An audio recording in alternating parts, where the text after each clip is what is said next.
प्रशासनाच्या गलथान कारभारामुळे आमदार शरददादा सोनवणे यांच्या संकल्पनेतून साकार झालेल्या शिवरायांच्या जीवनावरील 3D पिक्चरकडे जनता दाखवतीये पाठ। याबद्दल सविस्तर माहिती अशी की शरददादा सोनवणे यांच्या संकल्पनेतून शिवजयंतीनिमित्त जुन्नर शहरात शिवरायांच्या जीवनावरील काही प्रसंग 3D पिक्चरमध्ये लावण्यात आले होते। नागरिकांनी पण मोठ्या प्रमाणावर प्रतिसाद दिला, पण नेहमीप्रमाणे प्रशासनाच्या भोंगळ कारभारामुळे सदर ठिकाणी दुर्लक्ष करण्यात आले आहे। सदर ठिकाणी ठेवलेल्या शोभेच्या कुंड्यांना पाणी न घातल्याने येथील सर्व झाडे सुकत आलेली आहेत। सदर ठिकाणी शिवजयंतीपासून साफसफाई सुद्धा केलेली नाही किंवा झाडू सुद्धा मारलेला नाही। नक्की का असे पर्यटन वाढ मिळणाऱ्या ठिकाणी केले जाते हे समजत नाही।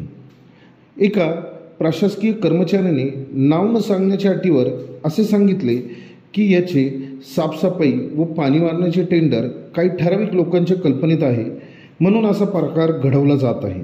नक्की काय खरे व खोटे याबद्दल लवकरच खुलासा जनता न्यूज करेलच, पण त्यापूर्वी प्रशासनाने तातडीने साफसफाई व व्यवस्थित झाडांना पाणी देऊन स्वच्छता ठेवावी अशी स्थानिकांची मागणी येत आहे।